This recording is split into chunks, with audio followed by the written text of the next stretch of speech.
ඕගොල්ලන්ව සාදරයෙන් පිළිගන්නවා මගේ YouTube channel එකට. හැමෝම subscribe කරන්න කියලා ඉල්ලනවා. දිගටම ඔයගොල්ලෝ poems වල සිංහල තේරුම් බලාපොරොත්තු වෙනවා නම් මගේ channel එක පවත්වාගෙන යන්න. ඒ වගේම ඔයගොල්ලන්ට request කරන්න පුළුවන්. ඔයගොල්ලන්ට පල්ලෙහින් comment කරන්න මොන හරි poems වල ඔයගොල්ලන්ට සිංහල තේරුම් ඕනේ නම් මම දැන් විස්තර කරන්න හදන්නේ කලින් poem එකේ second part එක. ස්ටැන්සා 4 එකේ ඉඳලා ඇත්තටම ගොඩක් ලොකු දිග මේ වීඩියෝස් කරන්න මට හැකියාවක් නැහැ. ඒක හින්දා ලොකු දිග පොයම් තිබ්බොත් මම කරන්නේ ඒවා කොටස් 2-3ක් විදිහට. එතකොට ස්ටැන්සා 4. The soft complaining flute, the dying notes discovers the woes of hopeless lovers whose dirge is whispered by the warbling lute. The soft complaining flute. ඉතාම සූදු විදියට, ඉතාම soft විදියට කොහොමද කම්ප්ලේන් කරන්නේ ෆ්ලූට් එකක්. ඒ කියන්නේ අපි කම්ප්ලේන් කරන්නේ ඇත්තටම අපිට දෙයක් අපි ගොඩක් වෙලාවට කම්ප්ලේන් කරන්නේ අපිට දුකක් හිතුනම අපිට අසාධාරණයක් වුණාම dying notes ඒ කියන්නේ සාමාන්‍යයෙන් ෆ්ලූට් එකක notes ගොඩක් high යනවා.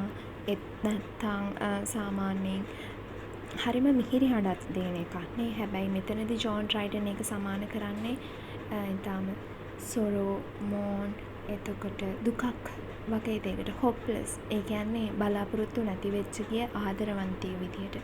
whose dirge is whispered by the warbling lute. ඇත්තටම සෙන්ට් සිසිලියාගේ ජීවිතේ මෙහෙම දෙයක් තියෙනවා. ඇය විවාහ වුණා. එතකොට ඇය විවාහ වුණත් ඇයට වැඩි කාලයක් සතුටින් ඉන්න හම්බෙන්නේ නැහැ. මොකද ඒගොල්ලෝ කතෝලික වෙච්ච හින්දා ඇයගේ ස්වාමිපුරුෂයයි ඇයයි සෙන්ට් සිසිලියයි දෙන්නම කතෝලික ආගම අදහනවයි කියලා දැනගෙන ඒ දෙන්නම ටික කාලෙකින් රෝම අධිරාජ්‍යය විසින් මරලා දානවා. ඊට පස්සේ තමයි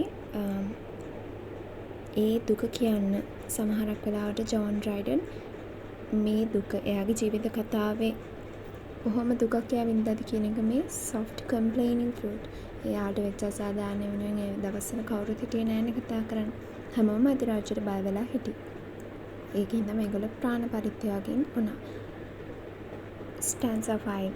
Sharp violins proclaim their jealous pangs and desperation, fury, frantic indignation, depths of pains and height of passion for the fair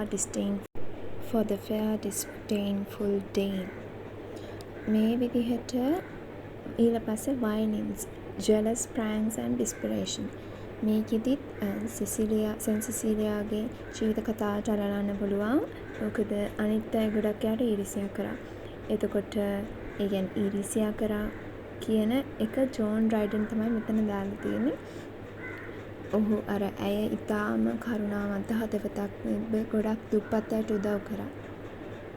ඒ හින්දා තමයි එයාට මරණයක් දුන්නේ අන්තිමට. disdainful passion. එයාට ලොකු දැඩි ආශාවක් තිබ්බා ක්‍රිස්තු ධර්මය ප්‍රකාශ කිරීමේ සම්බන්ධයෙන්. depths of pain. එයාව උණු වතුර hot bath එකක කියලා කියන්නේ අර මේ වාෂ්ප වැඩි කරලා එයාව මරණ උත්සාහ කරාලු. හැබැයි ඒත් එයා දෙවියන් වහන්සේට ගීත ගායනා කරමින් ගීතිකා ගායනා කරමින් කිසිම දෙයක් වෙන්නේ නැතුව හරි පුදුම විදියට බේරුණා. දිව්‍ය සංරක්ෂණය අන්දෙක් කියලා කියනවා. For the fair disdainful dame. Stanza 6. But oh, what art can teach, what human voice can reach, the sacred organ's praise.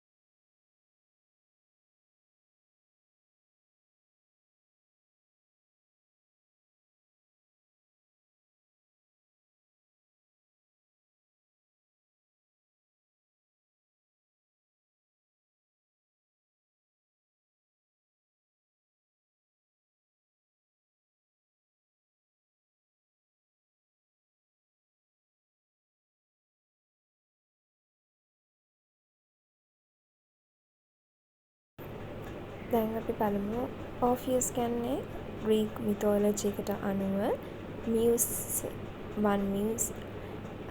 His mother was a muse. It means daughter of Zeus. බලවත්ම දෙවියෝ. Greek මිතෝලොජි එකට අනුව පළවෙනි දෙවියෝ ප්‍රධාන දෙවියෝ සියුස් දෙවියෝ. එයාට ජෝව් කියලත් කියනවා. මේ රෝම ග්‍රීක දෙවිවරුන්ගේ නම් වෙනස් වෙන රෝම සංස්කෘතියට අනුව මේ එකම දෙවියන්ට තමයි වෙනස් නම් කියනවා. ග්‍රීක සංස්කෘතියට අනුව වෙනස් නම් කියනවා. මේ ඕෆියස් කියලා කියන්නේ එක මියුස් කෙනෙක්ගේ පුතෙක්. මියුසස්ලා කියන්නේ සියුස් දෙවියන්ගේ දුවලා 9ක් ඉන්නවා. 9 talents they have and Orpheus could lead the savage race. Orpheus කියලා ආදරය කරා යුසිඩිසි කියලා ගෑනු ළමෙක්ට. මේගොල්ලෝ දැන් විවාහ වෙන්න යද්දී හදිස්සියෙම මෙයා සර්පෙක් දෂ්ට කරලා මැරෙනවා. හදිස්සියෙම ඉතින් මේ විදිහට සර්පෙක් දෂ්ට කරලා මැරුණාට පස්සේ ඕෆියස් එයාගේ වීණාව වාදනය කරගෙන පාතාල ලෝකෙටම යනවා කියලා කියනවා. ඉතින් පාතාල ලෝකේ ඉන්නේ සියුස්ගේ සහෝදරයෙක් කියලා කියනවා. ඉතින් මේ දෙවියෝ ගාවට ගිහිල්ලා මේ කොහොම හරි මරණේ ගංගාවෙන් ඈතර වෙලා එයාගේ වීණා නාදයෙන් ඔලු 3ක් තියලා බල්ලෙක් ඉන්නවලු. ඒ බල්ලා තමයිලු පාතාල ලෝකේ ආරක්ෂා කරන්නේ. කවදාවත් ජීවත් වෙන කෙනෙක්ට ඒ පාතාල ලෝකයට යන්න බැහැලු. ඒත් මේ ඕෆියස් කියන එක මියුස් කෙනෙක්ගේ පුත්‍රයෙක්. දේව ස්වභාවයක් ඇති කෙනෙක්නේ. ඔහුගේ වීණා වාදනයට වශී වෙච්ච ඒ ඔලු 3ක් තියෙන බල්ලා හරියට හැරී පොටර් එකේ ඉන්නේ අර ආරක්ෂා කරන්නේ දොරටුව ඒ වගේ බල්ලෙක්. එතකොට ඒ ඔලු 3ක් තියෙන බල්ලවත් එයාගේ වීණාවෙන් නිදි කරවලා ඊට පස්සේ එයා කොහොම හරි පාතාල ලෝකයටම ගිහින් රජුවත් රජිනවත් හම්බ වෙලා යුසිඩිසි නැවත දෙන්න කියලා ඉල්ලනවා.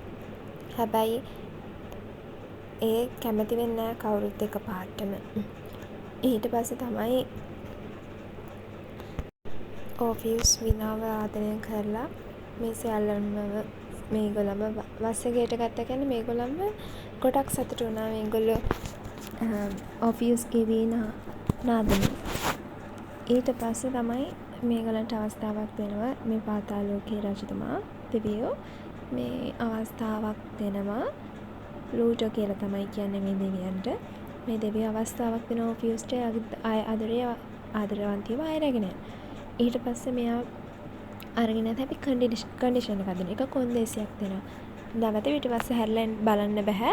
දැන් මේ යන ගමනේදී ආය යන්න ඕනේනේ පහු කරලා හැමතැනක්ම ඒ යන ගමනේදී කිසිම දෙයකට පිටිපස්සට හැරලා බැලුවොත් කවදාවත් එයාගේ ආදරවන්තියව යට හම්බෙන්නේ නැහැ කියලා මේක කොන්දේසියක් ගන්නවා. දැන් ඉතින් ඕෆියස් යනවා. ඕෆියස් එයාගේ ආදරවන්තියව එක්කගෙන යනවා.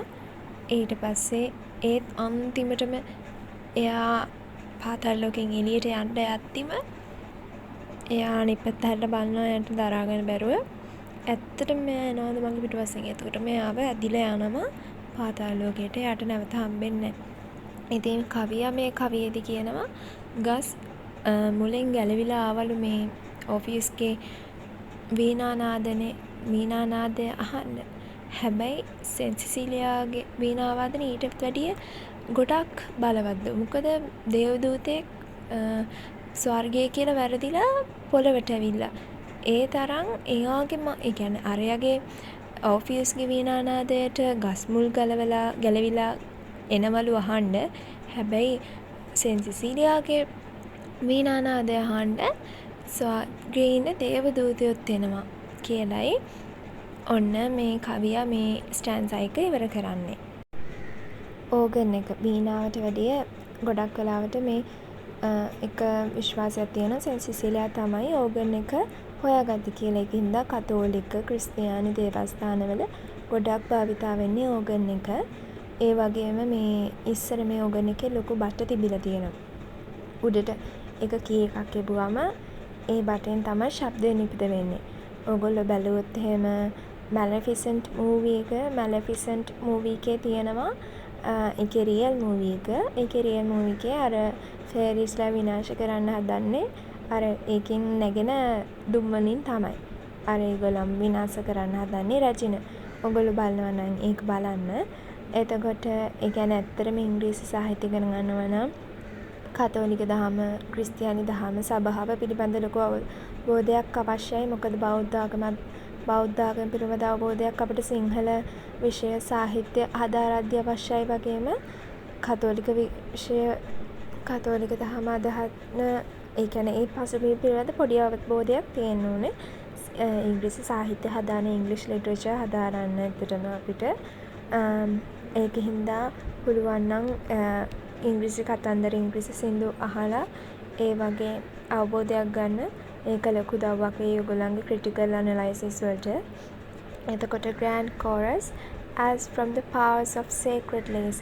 lace කියලා කියන්නේ ඇත්තටම sacred lace කියලා කියන්නේ සින්දු. sacred කියලා කියන්නේ ඊටාම උතුම්.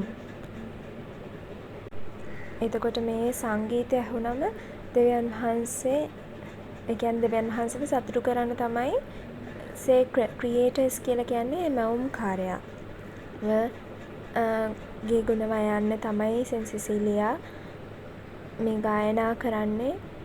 එතකොට trembling pageant shall devour, the trumpet shall be heard on high, the dead shall live, the living die, and music shall untune the sky.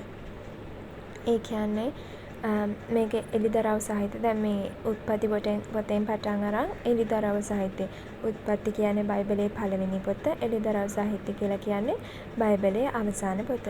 ඉතින් ඒකේ තියෙනවා අවසානයේදී මලවුන් ජීවත් වන්නත් ජීවතුන් මලවුන් මැරෙන්නටත් ඒ වගේ අවසානය කියලා තියෙනවා. අවසානයේ තවත් මරණයක් නැහැ කියලා. ඒ කියන්නේ මරණය කියන දේ තවත් නැහැ. අහසත් පොළවත් එකම ස්ථානයක් වෙනවා. ස්වර්ගය නැවත එනවා. මේ හැමදේම ගොඩාක් ලස්සනට විසඳෙනවා වගේ අවසානයක් තමයි මේ එළිදරව් සාහිත්‍ය තියෙන්නේ. ඒක ඇත්තටම හරිම ලස්සනයි. ඔයගොල්ලන්ට කියලා බලන්න පුළුවන් නම් ශුද්ධ බයිබලයේ සම්පූර්ණයෙන්ම ගොඩාක් කතෝලික අයත් ඇත්තටම එහෙම ඉන්ස්පිරේෂන් එකක් නැහැ කියවන්න. හැබැයි ඒකේ ලස්සන ගොඩක් කතා තියෙනවා. ආගම් භේදයක් නැතුව ඔයගොල්ලන්ට කියවනවා නම් දැනුම එකතු කරගන්න පුළුවන් ලොකු මූලාශ්‍රයක්. ඉතින් මේ John ඩ්‍රයිඩන්ගේ A Song for St. Cecilia's Day ඇත්තටම ලස්සන ෆොයම් එකක්. ඔයගොල්ලන්ට වැඩි විස්තර දැනගන්න පුළුවන්. ඔයගොල්ලෝ චුට්ටක් ගිහිල්ලා බලන්න සෙන්ට් සිසිලියාගේ ජීවිත කතාව පිළිබඳ. දැන් මම මෙතන කතා කරේ සෙන්ට් සිසිලියාගේ ජීවිත කතාවයි කොහොමද ඉමෝෂන්ස් සතුට දුක ඇංගර් ඒ හැම දෙයක්ම කොහොමද ලස්සනට මිශ්‍ර කරලා මේ පොයම් එක ඇතුලේ වචන වලින් ලොකු චිත්‍රයක් අපේ හිතේ මවන්නේ කොහොමද ජෝන් ඩ්‍රයිඩන් ඇත්තටම දක්ෂ කවියෙක් විදියට ඇත්තටම හොඳ පොයට් කෙනෙක් විදියට he is drawing a beautiful picture in our mind. That is the main thing we can learn from this poem. ඒ වගේම කොහොමද ජීවිතයේ අර්ථය වටහා ගන්නෙ මේ හැමදේම තිබ්බත් අවසානයේ ඇත්තටම බලාපොරොත්තුවක් තියාගෙන ජීවත් වෙනවයි කියන එකත් පොයම් වලින් උගන්වනවා. ඇත්තටම පොයම් කියන්නේ ජීවිතේ කියලා දෙන දේවල්. හැබැයි අපි ඒවට ඉංග්‍රීසි භාෂාව දැන් ගොඩක් අයට එපා වෙලානේ තියෙන්නේ. හැබැයි එහෙම එකක් නෙමෙයි ඉංග්‍රීසි භාෂාව කියන්නේ. ඔයගොල්ලෝ චුට්ටක් අධ්‍යයනය කරලා බලන්න. ඇත්තටම ගොඩක් ඉන්ස්පිරේෂන් ගොඩක් අපි මෝටිව් කරනවා දේවල් වලට ඉංග්‍රීසි භාෂාව හරියටම හදාරන්න පුළුවන් නම් ඇත්තටම ගොඩක් වටිනවා. ආයෙත් අලුත් වීඩියෝ එකකින් අපි ආයෙ හම්බෙමු. ගොඩක් ස්තුතියි.